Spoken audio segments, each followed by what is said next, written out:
My boyfriend's secret double life, found out through a random phone call. I always thought my boyfriend was a pretty typical guy. We'd been dating for 2 years, and he was everything I'd hoped to find. He was attentive, easygoing, and his job in IT gave him enough time off that we could do spontaneous things on weekends. He was perfect, almost too perfect. Over the months, though, I started noticing strange little things about him. Sometimes he'd come home with mysterious bruises and would brush them off, saying he was clumsy. And there were other times he'd get random calls and excuse himself to take them outside, claiming they were work emergencies. I didn't question it much at first, after all, I trusted him. But then came the call. He was out of town for work one night, and I was lying on the couch, half watching a TV show when my phone buzzed. An unknown number. Normally, I'd let it go to voicemail, but something compelled me to pick it up. "Hello?" I said. There was a slight crackle of static before a woman's voice came through, frantic and shaky. "Is this my name?" she asked, barely above a whisper. "Yes." "Who is this?" I replied, my heart rate picking up. "I don't have time to explain everything," she said, her voice tense. "But he told me to call if anything ever happened to him. You need to know. He's not who you think he is." "Wait, what are you talking about?" I asked, confused. "Who are you?" "Just tell him." She paused, almost as if she were choosing her words carefully. "Tell him she knows." Before I could respond, the line went dead. I sat there for a long moment, clutching my phone, heart pounding. Who was that woman?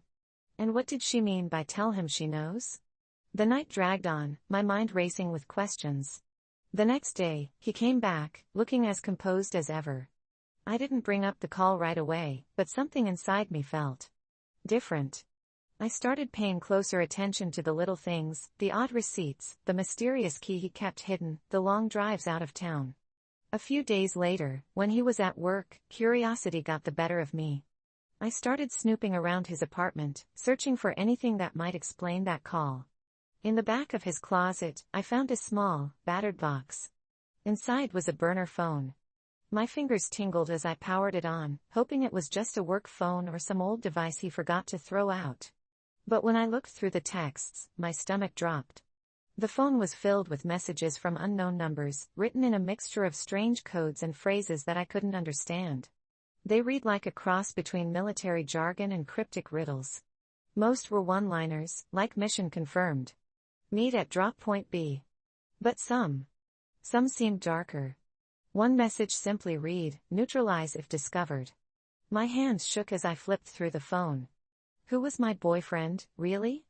The carefree IT guy who loved hiking and cooking seemed more like a stranger by the second. I almost didn't hear the front door creak open. "What are you doing?" His voice was icy, sharp enough to freeze me in place. I turned around slowly, clutching the burner phone in my hand. "What is this?" I managed, barely above a whisper. His face changed. For a brief moment, it was as if a mask slipped. The kind, easygoing guy I knew was gone, replaced by someone harder, colder. "You shouldn't have seen that," he said, and there was a darkness in his eyes that made me step back instinctively. "Put it down, and let's talk." "Talk?" I snapped, finding my voice again. "Who are you?" He took a deep breath, and for the first time, he seemed almost sad. "You weren't supposed to know," he said. "I'm part of a group. We deal with things, people, that most wouldn't believe existed." His explanation was vague at best, but the gist was that he was part of an underground organization. He claimed they were dedicated to protecting the world by removing threats. I tried to process it, but the words felt surreal, as if I'd stepped into some twisted action movie. I was angry, terrified, and hurt, all at once. "So you've been lying to me this whole time?" I asked. "It's not lying," he said, his voice firm. "It's protecting you. This work isn't something you can just leave behind." "You think I'm safer now?" I yelled. "You think that cryptic phone call, that woman who warned me, is keeping me safe?" He looked at me, his expression unreadable. "You'll be fine, as long as you listen to me," he said. Then, almost as if on cue, he handed me the burner phone and gave me a list of instructions. "If I ever call you on this phone, it means you need to leave. Disappear. Immediately. I could barely breathe as he continued, and tell no one. Not even your family. It's for your own good. I knew our relationship was over, but his cold calmness left me feeling hollow. It was as if I'd fallen in love with a ghost, someone who could slip away at any moment, leaving only questions in his wake. After that night, I did as he asked. I moved to a new city, changed my number, and tried to leave it all behind. I even got a new job, kept a low profile, and cut off anyone who knew too much. For a while, I thought I could outrun the shadows he'd left behind. Then, a week later, the burner phone rang. My hands trembled as I stared at it. The unknown number on the screen felt like a death sentence, my heart hammering in my chest as I picked up. The voice on the other end was different this time, a man, calm but unnervingly detached. You need to leave. He's back. And he's looking for you. The line went dead, and I stood there in silence, feeling as if the walls were closing in. My life, once so ordinary, was now a nightmare that I could never wake up from. Now, I don't know where to go, or who to trust. Every stranger on the street, every car parked outside my window, feels like a threat. I've tried to forget his face, to erase him from my mind, but that's impossible. If you're reading this, maybe it's a warning. Maybe it's a cry for help. Either way, I need you to know, sometimes, the people closest to you are the ones you know the least. This entitled parent demands my life savings for their kids' college fund. I never thought I'd have to defend my life savings against an entitled parent, but here I am, shaking and in disbelief. It all started innocently enough, at a community potluck, where I thought I'd be enjoying good food and conversation with my neighbors. Little did I know, this evening would turn into a nightmare that would haunt me for months. I'm in my early 30s, just a regular person who has spent the last decade working tirelessly at my job to save enough for my dream, a cozy little house by the lake. Every dollar I've earned has gone into that savings account, and I was finally seeing some real progress. I had a solid plan, keep my head down, work hard, and eventually, I'd be able to make my dream a reality. The potluck was bustling with laughter and chatter, the kind of small-town atmosphere that makes you feel warm inside. I mingled with old friends, caught up with some neighbors, and even tried to dodge the inevitable discussion about my savings goals. That was when I first met Jessica, the entitled parent, whose son, Ethan, was running wild around the room. Jessica was loud, brash, and wore this air of superiority like it was a badge of honor. "Oh, you're saving up for a house? That's adorable," she said, her voice dripping with sarcasm. I chuckled nervously, thinking it was a joke. But the way she eyed me told me she wasn't joking. "You know, if you really want to help the community, you should just give that money to a kid who needs it." I smiled, trying to brush off her comment. "Yeah, I think every kid deserves a chance, but I've got my own goals to reach first." "Goals are nice," she shot back. "But sometimes, you have to make sacrifices for others. Like my son, Ethan. He's going to college, and I'll need all the help I can get." I nodded politely, hoping the conversation would shift to something more pleasant. But Jessica wasn't finished. Days passed after the potluck, and I figured I'd seen the last of her. I was wrong. One afternoon, I received a call from Jessica. I was surprised to hear her voice, but her tone quickly turned serious. "Hey, I know this is out of the blue, but I was hoping we could talk about something important." I hesitated but agreed to meet. What could she want? We met at a local coffee shop, and as soon as I sat down, she wasted no time. "I need to talk to you about Ethan's college fund. It's going to be expensive, and I've been thinking about how you could help." I raised an eyebrow. "Help how?" "Well, I know you've been saving for a house, but you really should consider donating some of that money to help a kid like Ethan." I blinked in disbelief. "You're asking me to give you my life savings for your kid's college fund?" "Not all of it, just a significant portion," she insisted, her voice firm. "It's only fair. You've got a good job, you can afford it." I shook my head. "Jessica, I can't just hand over my savings. I've worked hard for that money. I have plans." She leaned in closer, her expression shifting to one of desperation. "You don't understand. We're struggling, and I've sacrificed so much for him. If I can't pay for his college, it's going to ruin his life. Think of what a great kid he is." I could see the desperation in her eyes, but I wasn't about to cave. That's not my responsibility. You need to find a way to fund his education without putting that on me. Jessica's demeanor changed in an instant. You're really going to be that selfish? Do you have any idea how many parents are counting on each other for support? I felt my heart racing. This isn't about being selfish, Jessica. I'm not a bank. I can't just hand out money. Her tone hardened. Fine. But you know what? I'll tell everyone at the school that you refuse to help a struggling parent. You'll look like the villain, and I'll make sure everyone knows it. I was taken aback. How could she turn this around on me? I felt trapped, but I stood my ground. You can't manipulate me like this. I'm not going to be bullied into giving you my hard-earned money. The confrontation escalated, with other patrons looking our way, clearly sensing the tension. Jessica raised her voice, drawing more attention. Just remember, when your house is built, and you're living in comfort, I'll be here, reminding everyone that you chose your savings over a child's future. It was like she had flipped a switch. I could feel my resolve shaking, but I knew I had to stand firm. I'm not responsible for your financial choices. You need to figure this out yourself. As I got up to leave, I caught sight of some familiar faces, other parents who had witnessed the exchange. I could see sympathy in their eyes, but also something else, indignation. They had seen this kind of behavior before. The next few days were a blur of anxiety. I began to dread the thought of running into Jessica. Her threats echoed in my mind. But then I started hearing whispers among the other parents at school events. It turned out I wasn't the only one who had felt her wrath. I gathered some courage and decided to talk to the other parents. I found out that Jessica had a reputation for her entitled behavior. She'd attempted to manipulate other families for money, claiming they owed it to her for her sacrifices as a parent. I wasn't alone. That weekend, during a school fundraiser, I confronted her again, this time with a small group of supportive parents by my side. Jessica, I called out, my voice steady, you need to stop this. You can't keep demanding money from people. It's not fair. She looked taken aback, her eyes darting around as if searching for an escape. What are you talking about? We know what you've been doing, I continued. You can't bully people into giving you their money. It's not how this community works. A few parents nodded in agreement, and I felt emboldened. You've manipulated so many of us, but no more.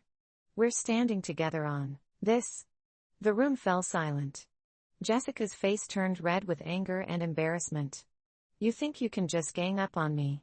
I'll make sure you all regret this. But the tide had turned.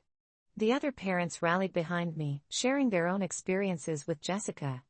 The community united against her manipulations, and soon, her influence began to wane. As weeks passed, Jessica became increasingly isolated. I couldn't help but feel a sense of victory. She had lost her grip on our community. Eventually, she withdrew from school events altogether, unable to face the scrutiny of her peers. Looking back, I realized how empowering it was to stand up for myself and others.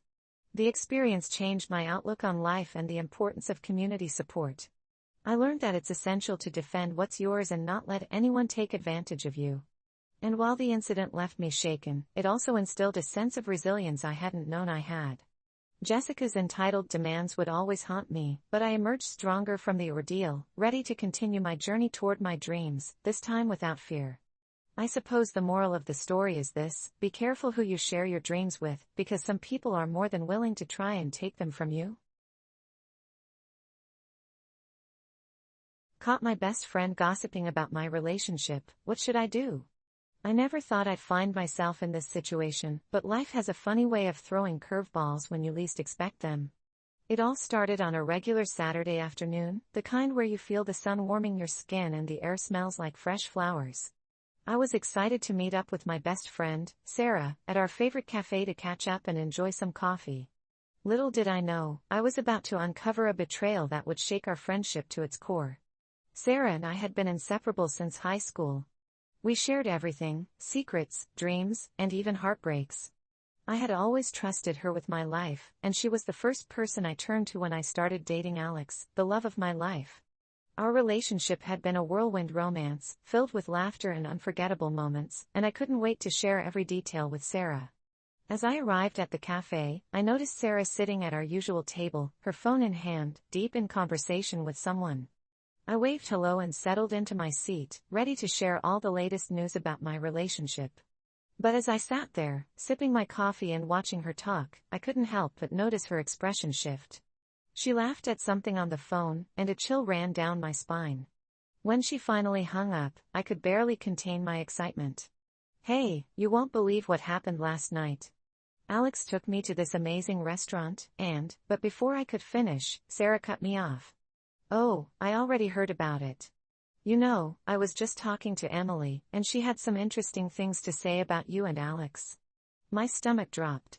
Emily was another friend of ours, but I hadn't expected her to be discussing my relationship with Sarah. "What do you mean? What did she say?" Sarah hesitated for a moment, a sly smile creeping onto her face. "Just the usual gossip. You know how relationships go. She thinks Alex is a bit too. Well, let's just say he's not the best match for you." I felt my heart race as she continued. I tried to dismiss her words, but the way Sarah spoke made it sound like she agreed. "What exactly did Emily say?" "Oh, just that you two are moving too fast. She thinks he might be hiding something from you. You know how she is, always looking for the drama," Sarah said, her tone dismissive. But the damage was done. I could feel anger bubbling up inside me. "Did you just say that to me because you think it's true, or because you enjoy gossiping about me behind my back?" Sarah's expression faltered for a moment. "Come on, don't take it so personally. I'm just relaying what I heard." "No, you're spreading rumors. You're supposed to be my best friend, not someone who fuels gossip." Sarah's eyes narrowed. "I'm just trying to look out for you. It's not my fault if others have opinions about your relationship." I took a deep breath, trying to calm my racing heart. This isn't about others' opinions. It's about our friendship, and I feel betrayed. The silence hung heavy between us as I processed what had just happened. This wasn't just a casual conversation, it felt like a calculated move on her part, and I needed to decide how to respond. Should I confront her further, or would it be better to step back and reevaluate our friendship? As the days passed, I couldn't shake the feeling of unease. I noticed that Sarah had been unusually distant, often canceling plans or being vague when I reached out. I couldn't help but feel like she was avoiding me, and every time I saw her online, I felt a mixture of anger and disappointment. It was a few days later when I got an unexpected text from Emily, asking if I wanted to hang out. My heart raced at the thought of confronting her about what I'd overheard. Maybe she could shed some light on Sarah's behavior. I decided to meet up, knowing that I needed clarity. When we met at the park, I couldn't hold back. "So, Sarah mentioned you had some concerns about my relationship with Alex. What exactly did you say?" Emily looked taken aback. "I didn't say anything bad. I just mentioned that it seemed like things were moving fast." Sarah's the one who took it and ran with it. My blood boiled. "So she twisted your words?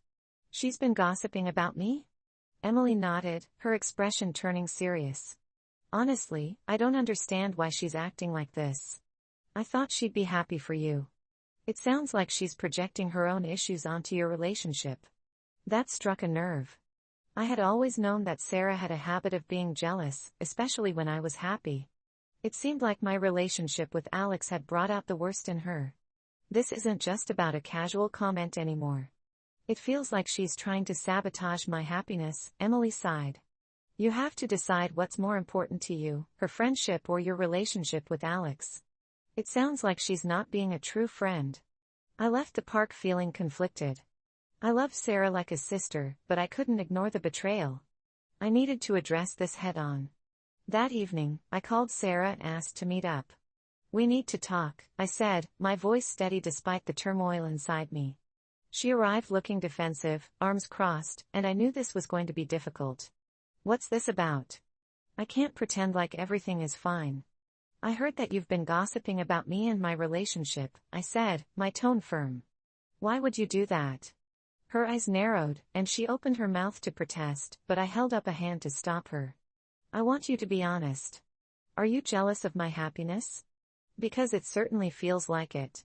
For a moment, there was silence. I could see the wheels turning in her mind as she weighed her words. "I'm not jealous. I just thought I was helping you by pointing out the flaws. By spreading rumors. By talking behind my back. That's not helping, Sarah. A true friend supports you, even if they have concerns. Maybe I just thought you were moving too fast. I didn't want to see you get hurt, she shot back, frustration spilling over. But this isn't your decision to make. You're supposed to be my friend, not my judge. Sarah's facade started to crack, and I could see the hurt in her eyes. I guess I thought I was looking out for you. I didn't realize it would come off as gossip, I sighed, feeling a mix of anger and sadness. You need to understand how damaging your words can be. You've hurt me, and I don't know if I can trust you the same way again. Tears filled her eyes, and for a moment, I felt a pang of sympathy. But I knew I had to stand my ground. I love Alex. If you can't support that, then maybe we need to take a step back from our friendship. Are you serious? You'd throw away years of friendship over this? I'm not throwing it away. You are. I need people around me who lift me up, not tear me down. With that, I turned away, feeling a heavy weight lift off my shoulders.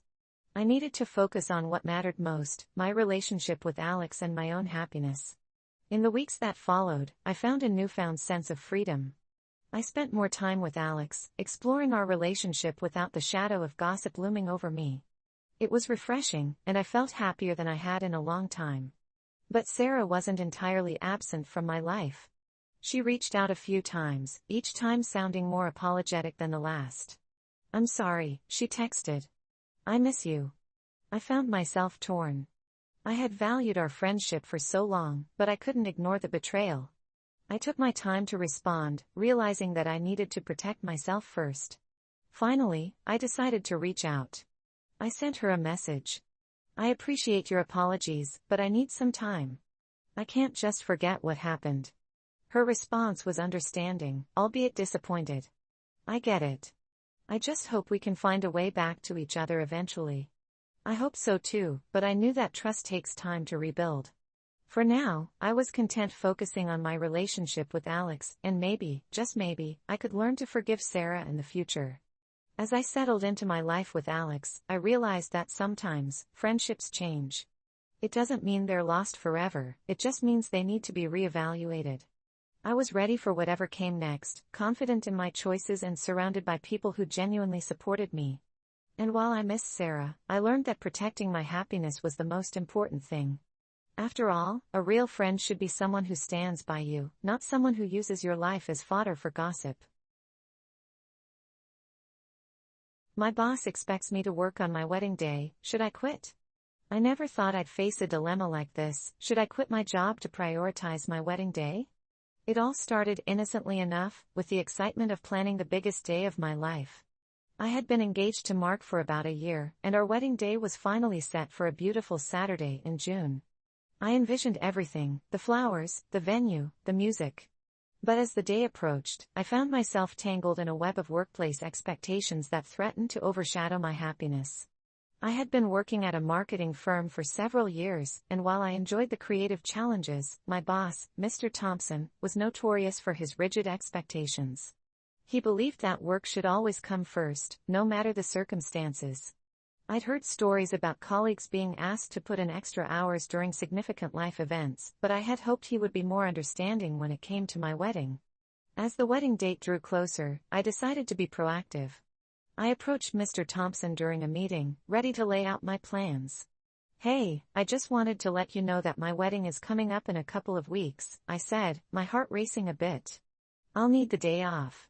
He looked up from his notes, his expression unchanging. The day off? Are you sure you can't work remotely?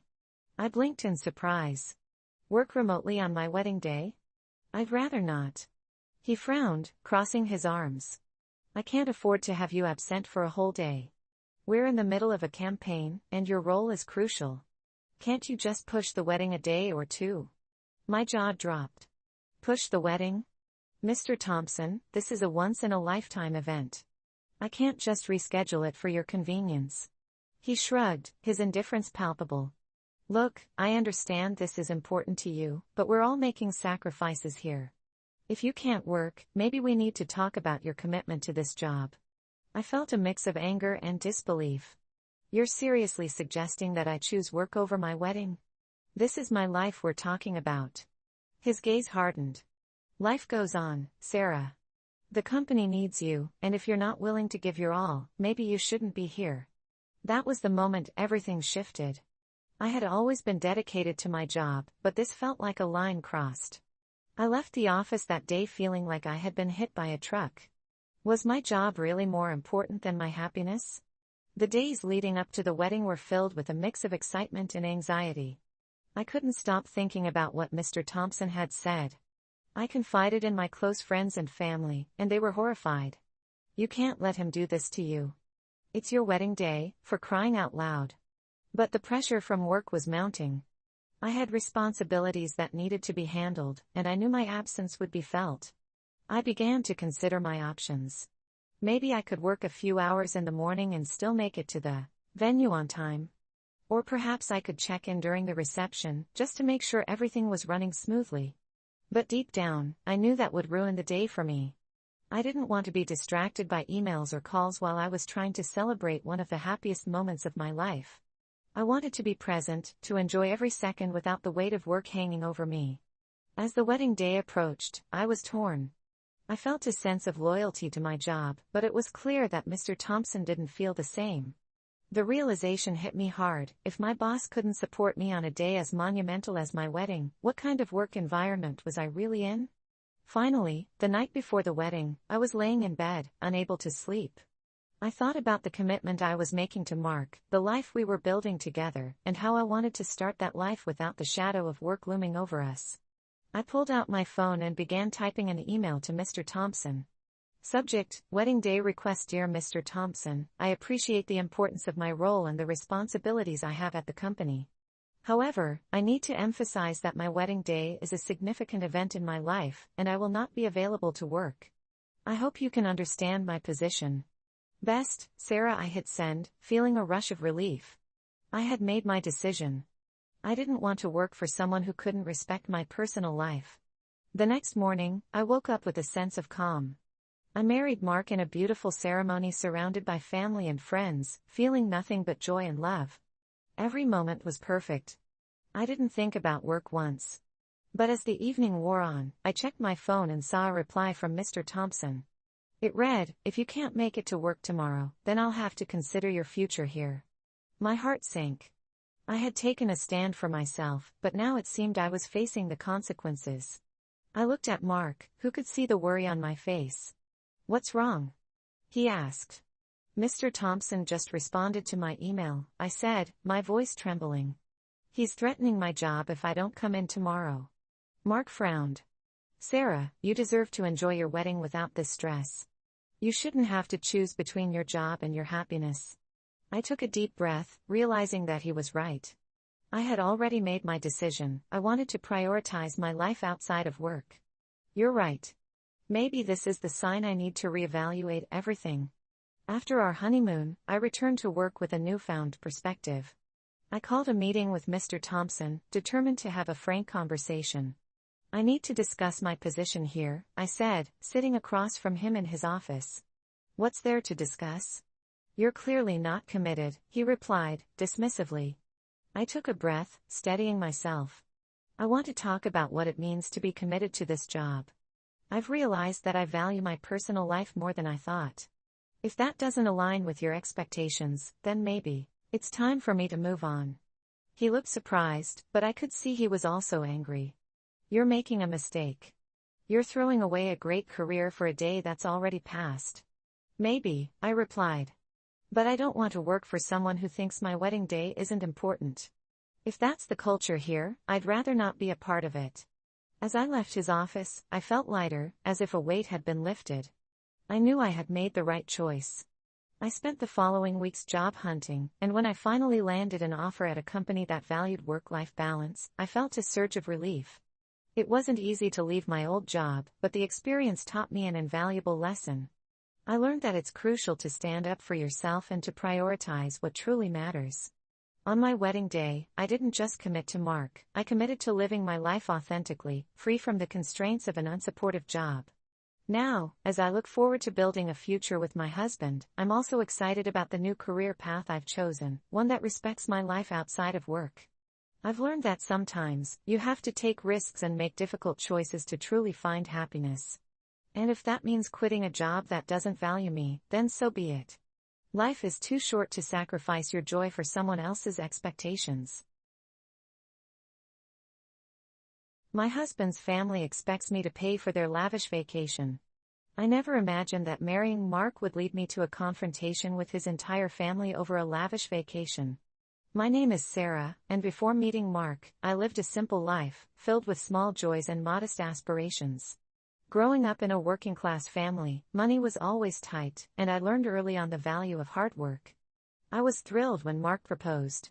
He was everything I had dreamed of, kind, ambitious, and coming from a family that could provide a life I had only ever imagined.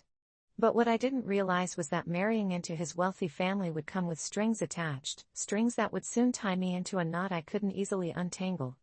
The first time I felt the pressure was at a family gathering to celebrate our marriage. We were at a beautiful beach house, the sun glinting off the ocean waves, and I felt a mixture of excitement and intimidation. Mark's family was charming and welcoming, but their affluence loomed over me like an unwelcome shadow. As I listened to them reminisce about their extravagant vacations, I couldn't help but feel like an outsider. They talked about trips to Europe, luxurious cruises, and five-star resorts as if they were discussing weekend plans. And then, as if sensing my discomfort, Barbara, Mark's mother, turned to me with a smile. "Sarah, we're so glad to have you in the family. You'll fit right in, especially when we plan our next big vacation. We've got to celebrate our growing family, after all." I smiled back, trying to mask my apprehension. Little did I know, that was just the beginning. As the date for the family vacation approached, I was casually chatting with Barbara when she suddenly asked, "So, Sarah, how much do you plan to contribute to the trip?" I blinked, caught off guard. Contribute? I thought this was just a family get-together. Barbara waved her hand dismissively. "Oh, it's more than that. You know, we've always shared the expenses. Besides, you're working now, and it's only fair you pitch in. Timmy and Lisa could really use your help to make this trip special." The realization hit me like a ton of bricks. They expected me, the newcomer, to finance a lavish vacation I had never even agreed to participate in. I'm not sure I can," I stammered.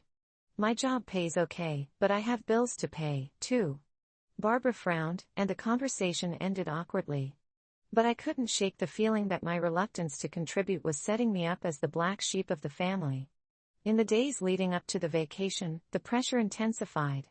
Mark's siblings, Timmy and Lisa, chimed in on the expectation. "Come on, Sarah. It'll be so much fun. We can't wait to have you there. Just think of all the amazing memories we'll create." With each comment, my heart sank further. I felt trapped between wanting to be accepted and knowing I couldn't afford to drop thousands on a vacation that I didn't even choose. When I voiced my concerns to Mark, he shrugged it off. "It's family, Sarah. They just want a bond. Just go with the flow and contribute. It'll be worth it." "Worth it?" I shot back, my voice rising. "What if I can't? What if I don't want to?" Mark sighed, looking frustrated. "You're making this more complicated than it needs to be. Just help them out. It'll be good for our relationship." Those words stung. I was already feeling resentful toward Mark and his family, especially when I overheard them making plans, discussing dinners at expensive restaurants and spa days. "I can't believe Sarah isn't contributing," I heard Lisa say. "Doesn't she have a job?" Every mention of the trip chipped away at my resolve. I could feel the resentment brewing inside me, the frustration at being backed into a corner by my own in-laws. The night before the trip, at a family dinner, I finally hit my breaking point. As the family laughed and planned the details, I slammed my fork down. "Enough. I can't do this." All heads turned to me, surprise written on their faces. "What do you mean?" Barbara asked, feigning concern. "I mean I can't afford to pay for this vacation. I didn't agree to any of this. It's not fair that you all expect me to fund your lavish trip just because I have a job." The room fell silent. Mark looked at me, shock etched across his face. "Sarah, this isn't how we discuss things." But I was done. No, this is how you treat people. You think I should just hand over my hard-earned money because I'm the working-class wife? This isn't right, and I'm tired of being made to feel guilty for it. Barbara's expression hardened. We're family, Sarah. Families help each other. You should be honored to contribute. At that moment, I felt so alone. I glanced around the table, searching for support, but all I saw were disapproving glances. Mark tried to mediate, but his attempts only fueled my anger. You know what? I'm not going. If this is how you treat me, I don't want to be part of this family vacation. The tension in the room crackled, and I stormed out, leaving behind my plate of untouched food and the bewildered looks of Mark's family. I felt liberated yet heartbroken. It was a turning point, one that opened my eyes to the deeper issues in my marriage and my relationship with my in-laws. Days passed, and while Mark packed for the trip, I sat at home in silence. I reflected on what had happened. My resentment festered, and I realized that I wasn't just upset about the vacation. I was angry that Mark hadn't stood up for me. I felt more isolated than ever, and the family that had once welcomed me felt like a prison. While they were away, I took the time to focus on myself. I reconnected with old friends, and for the first time in months, I felt a sense of freedom. I started exploring hobbies I had put on hold, like painting and hiking, activities that had brought me joy before I married into this family. I found solace in rediscovering who I was outside of my marriage. After a week, Mark returned, and I braced myself for what I knew would be an awkward conversation. We sat down together, the air heavy with unspoken words. Finally, Mark broke the silence. Sarah, can we talk? I nodded, my heart racing. He looked conflicted. I didn't realize how much pressure you felt. I thought you would just go along with it. Go along with it. I repeated incredulously. Mark, I felt like a cash cow. You should have supported me when your family pressured me. Instead, you sided with them. He ran a hand through his hair, looking guilty. I didn't know how to handle it. I didn't want to create more tension. They're my family. And I'm your wife. I shot back. I deserve respect, too. I shouldn't have to feel guilty for wanting to protect my finances. Mark sighed deeply, his frustration evident. You're right. I should have stood up for you. I'm sorry for putting you in that position. As we talked, I felt the walls between us beginning to crumble. We discussed boundaries, respect, and the importance of balancing family expectations with our own values. It was a difficult conversation, but one we desperately needed. I realized that standing up for myself had opened the door to rebuilding trust and understanding in our relationship. As time passed, Mark made efforts to set boundaries with his family. He began standing up for me in conversations, expressing our need for financial independence. It wasn't easy, but it felt empowering to know I had taken a stand and that he was willing to support me. Reflecting on the entire experience, I felt a renewed sense of strength. I had learned that saying no is sometimes necessary, especially when it comes to protecting one's own well-being. I also realized that marriage is a partnership that requires balance and respect, and it's okay to advocate for myself, even if it means disappointing others. In the end, I felt empowered, knowing I had fought for my values and that our relationship had grown stronger as a result. I looked forward to the future, ready to embrace new adventures with Mark by my side. Our journey wouldn't always be easy, but I knew we could face it together, stronger and more united than ever before. Entitled Aunt Tries to Take Over My Birthday, Chaos Ensues. I still remember my last birthday vividly, and how my plans for a low-key celebration turned into complete chaos. My name is Emily, and I was just turning 30, a milestone I wanted to celebrate in my own way, surrounded by my closest friends and family. I had envisioned a quiet gathering at my favorite local restaurant, filled with laughter, delicious food, and the people I loved. Little did I know that my plans would be upended by my aunt, Linda, who had a penchant for stealing the spotlight. A few weeks before my birthday, I sent out invitations to a small group of friends and family. I was excited to finally celebrate this milestone, but I knew my family was bound to show up in full force, and I braced myself for the inevitable. Linda, my father's younger sister, was notorious for being the life of the party, but she had a habit of overshadowing everyone around her. She once organized a surprise party for my cousin and somehow made it about herself. So when I learned that she had seen my birthday invite on social media, I felt a sinking feeling in my stomach. I tried to brush it off. I was an adult now, and I could handle whatever she threw my way. But I couldn't shake the feeling that my birthday would soon become her stage. The day finally arrived. I arrived at the restaurant early to set up, making sure everything was perfect. I had picked out a beautiful cake, decorated the tables with balloons, and arranged for a photo booth with silly props. It was all coming together until I got a text from my dad. "Linda wants to come by too. Is that okay?" I hesitated, knowing what that meant. "Sure, I guess," I replied, trying to keep my tone light. When Linda arrived, I was taken aback by her entrance. She swept into the restaurant, arms wide, wearing an attention-grabbing outfit that felt more suited for a nightclub than a birthday party. "Emily.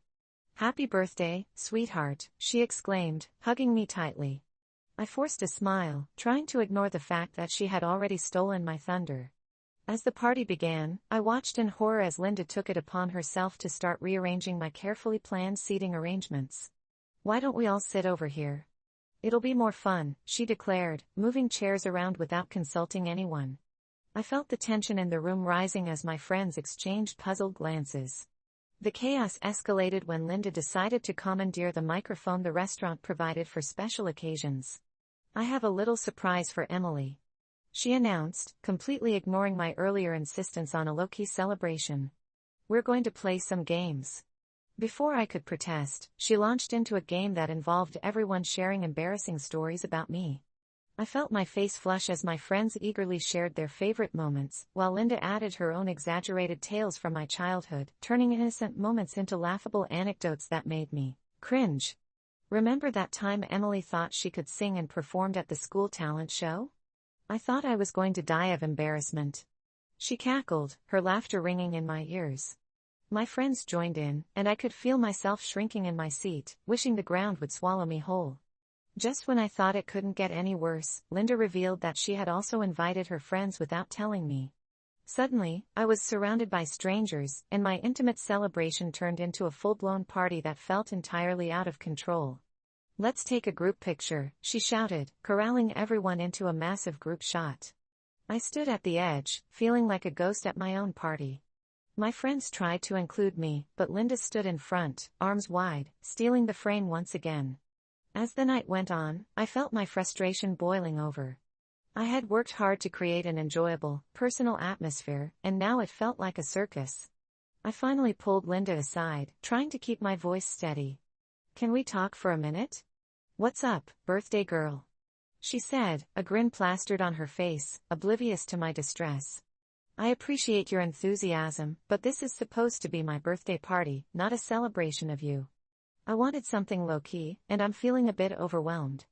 Her smile faltered for a moment before she waved her hand dismissively. "Oh, come on. I'm just trying to make it fun. People love this. Don't take it so seriously." I could feel my patience slipping. "Linda, I'm serious. This is my birthday, and I wanted it to be about me and my friends. Not a showcase for you." She narrowed her eyes, crossing her arms. "Wow, someone woke up on the wrong side of the bed. It's supposed to be a celebration, Em. Lighten up." Frustrated and hurt, I walked away, needing a moment to breathe. I didn't want to ruin the night for everyone else, but I felt invisible. I returned to my friends, who were visibly concerned. "Are you okay?" one of them asked. I shook my head, fighting back tears. "I just wanted a nice, quiet birthday," I admitted, feeling vulnerable. My friends rallied around me, offering support and sharing their own frustrations about Linda's antics. I felt a little comforted by their kindness, but I knew something needed to change. Just as I was about to take a moment to collect myself, Linda came back, still in her own world. "Hey, Emily. You have to come cut the cake now," she yelled, pulling me towards the table like I was a puppet on strings. At that moment, something in me snapped. I turned to her, feeling a surge of confidence I hadn't known I possessed. "No, Linda.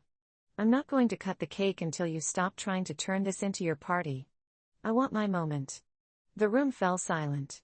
For a moment, I thought I had gone too far, but then my friends erupted into cheers. "Yes. It's her birthday. One of them shouted, and soon everyone joined in, voicing their support for me. Linda's expression shifted from surprise to anger, her face flushed. "You're being so dramatic. This is supposed to be fun." I took a deep breath, keeping my tone calm. "I know you mean well, but this is my birthday, and I want it to be how I envisioned it. If you can't respect that, then maybe it's time for you to leave." The tension in the room was palpable. Linda's friends exchanged awkward glances, clearly unsure of how to react. Finally, she huffed and rolled her eyes. "Fine. If you want to be such a killjoy, I'll just take my friends and go. Enjoy your lame birthday." With that, she stormed out, her friends following closely behind, leaving me standing in the middle of the restaurant with a mixture of relief and disbelief. The atmosphere in the room shifted dramatically as my friends rushed to my side, congratulating me for finally standing up to her. We gathered around the cake, and this time, I cut the first slice with laughter and joy, relishing the moment that had finally become my own. As the night went on, we shared stories and celebrated in the way I had always envisioned. My friends lifted my spirits, and for the first time, I felt like the birthday girl I had always wanted to be. In the end, that chaotic night turned out to be a turning point for me. I learned that it's okay to stand up for what you want, even if it means challenging a family member. My birthday may have started with chaos, but it ended with empowerment, and I'll carry that lesson with me into the next year of my life. I found out my partner had a secret family. What should I do? I still remember the day I found out the truth about my partner, Jake. It started like any other day, but what unfolded that afternoon shattered my world and left me questioning everything I thought I knew about love and trust. My name is Mia, and I was in a committed relationship with Jake for 3 years. We had built a life together filled with laughter, adventures, and plans for the future. But all of that changed in the blink of an eye when I discovered his secret family. It was a Saturday afternoon, and I had just returned from a brunch with my friends. As I walked into our apartment, I noticed something strange. The place felt different, almost too quiet. I shrugged it off and assumed Jake was out running errands. I decided to take a shower and relax, thinking about how nice it would be to spend the day together. When I stepped out of the shower, I noticed my phone buzzing on the bathroom counter. I grabbed it and saw a notification from a social media app. A picture had been posted by someone I didn't recognize, but what caught my attention was the caption, "Happy birthday to my amazing husband. Can't wait to celebrate with our kids." My heart dropped. My hands trembled as I opened the post. There, in a bright, sunlit backyard, stood Jake, smiling, his arm around a woman I'd never seen before. They were surrounded by 2 children, a boy and a girl, both beaming at the camera. I blinked, trying to make sense of what I was seeing. This couldn't be right. I had to be misreading the situation. I rushed to my bedroom, my heart racing, desperately searching for answers. I pulled up Jake's social media profile, hoping to find some explanation, but there was nothing, no mentions of a wife, no kids. It was as if the life he had with me was the only one he ever lived. I felt a mix of confusion and anger coursing through my veins. How could he keep something like this from me? How long had this been going on? I needed to confront him, but a part of me was terrified of what I might find out. Just then, the front door creaked open, and Jake stepped inside, his usual bright smile fading when he saw my expression. "Hey, Mia. You're home early. How was brunch?" I couldn't hold it in any longer. "Who is she, Jake? And who are those kids?" His eyes widened in shock, and for a split second, I could see panic flicker across his face. "What are you talking about?" He stammered, trying to play innocent, but I wasn't buying it. "Don't lie to me. I just saw the post. You have a secret family. You've been keeping this from me for who knows how long."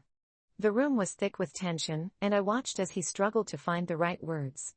"Mia, I can explain," he finally said, his voice shaking. "Explain what? How you've been living a double life? How you've lied to me every single day? Please, just let me talk." He ran a hand through his hair, looking desperate. "It's not what you think." I couldn't contain my anger. "Not what I think. You've been lying to me. How can I trust you after this?" Jake took a deep breath, his expression shifting from panic to defeat. "I never meant for it to get this far. I was going to tell you, I just didn't know how. I have a family, but it's complicated. I didn't want to hurt you. Complicated? You think this is about you? I'm the one who's been hurt. I felt my heart racing, the betrayal seeping into every corner of my mind. I needed answers, but all I could feel was the suffocating weight of his secrets. How long have you been seeing them? I demanded. He hesitated, and that hesitation was enough to confirm my worst fears. It's been a while, he admitted, his voice barely above a whisper. I met her years ago. We were young, and things just spiraled out of control. I didn't plan for this to happen. I thought I could make it work with both of you. I shook my head in disbelief, struggling to wrap my mind around what he was saying. You thought you could have a wife and a family on the side? How is that even possible? I thought I could keep it separate, he said, pleading with his eyes. I care about you, Mia. You have to believe me. Caring about me doesn't excuse what you've done. You've betrayed my trust in the worst way. My mind raced as I processed the implications of everything he had just revealed. I felt sick to my stomach. Do they know about me? I asked, my voice trembling. No, he replied, shaking his head. I never told them about you. I wanted to keep you safe from all of this. Safe? You think hiding me was keeping me safe? You've put me in a position where I don't know what to believe. I needed space, to think clearly without the chaos of emotions clouding my judgment. I can't do this right now, Jake, I finally said, tears spilling down my cheeks. I need to be alone. He reached out for me, but I stepped back, unable to face him. Please, just give me some time. With that, I fled to the bathroom, locking the door behind me. I sat on the cool tile floor, my mind racing with the revelations. My heart felt heavy with disappointment and anger, but there was also a flicker of determination. I refused to let him manipulate me any longer. I spent the next hour in a haze, my phone buzzing with notifications from my friends. They could sense something was off, but I wasn't ready to talk. I needed clarity before sharing the betrayal that had rocked my world. Eventually, I gathered the courage to face Jake again. He was waiting for me in the living room, his expression a mixture of regret and worry. Mia, I'm so sorry. I never wanted to hurt you, he pleaded. Then why did you? I snapped. You've been lying to me for so long. I need to know if this is something you can change, or if you're just going to keep hiding. I'll do anything to make this right, he promised, desperation seeping into his voice. Anything? I challenged. What does that even mean? You've built a life with someone else while I've been here, thinking everything was perfect. I'll end it with them, he said, his eyes pleading. I'll tell them the truth and focus on us. You're the one I want, Mia. His words hung heavy in the air, and I struggled to process what he was asking. You think it's that simple? That you can just erase them from your life and I'll forget this ever happened? I can't just pretend like everything is fine after this. I know it's complicated, he said, running a hand through his hair in frustration. But I love you. I never wanted it to come to this. The weight of his words pressed down on me. Could I really trust him again after everything? I felt torn, battling between my love for him and the betrayal that lingered like a shadow in my mind. I need time to think, I finally said, my voice shaking. I can't make a decision like this on a whim. Please, don't leave me, he pleaded, but I shook my head. I can't be here right now. I need to figure out what I want. I walked past him, grabbing my things and leaving the apartment in a daze. The cool air hit my face, and I felt a rush of freedom mixed with heartache. I couldn't go back to my old life, but I also knew I had to find a way forward. In the days that followed, I spent time with my friends, seeking their support and advice. I shared everything, from the discovery to the heartbreak, and their reactions were a mix of shock and anger on my behalf. They helped me realize I deserved better than a relationship built on lies. After much soul-searching, I decided to meet with Jake one last time. I wanted closure, a chance to hear him out without the emotional turmoil clouding my judgment. I found him waiting at a coffee shop, and as I approached, I could see the tension in his shoulders. Thank you for meeting me, he said softly, looking genuinely remorseful. I wanted to hear you out, I replied, keeping my tone steady. But I need to know, do you truly understand what you've done? This isn't just about you wanting me back. It's about trust, loyalty, and honesty. I do understand, he admitted, his eyes earnest. I know I messed up. I was selfish, and I hurt you. I'm willing to do whatever it takes to fix this. I paused, searching his face for any signs of sincerity. But can you ever be honest with me again? Can you promise there are no more secrets? He nodded vigorously. I promise. I'll be completely transparent. I'll cut ties with them, and I want to show you that I can be the partner you deserve. The sincerity in his voice was palpable, but doubt still lingered in my mind. What if you can't? What if I can't forgive you? That's fair. I understand if you need time. But I'll be here, ready to show you I've changed, he said, his voice filled with determination. After a long pause, I took a deep breath. I need to put myself first. I can't be in a relationship where I'm constantly questioning your loyalty. I'm not saying this is the end, but I need to take a step back and focus on healing. His expression fell, but I could see the understanding in his eyes.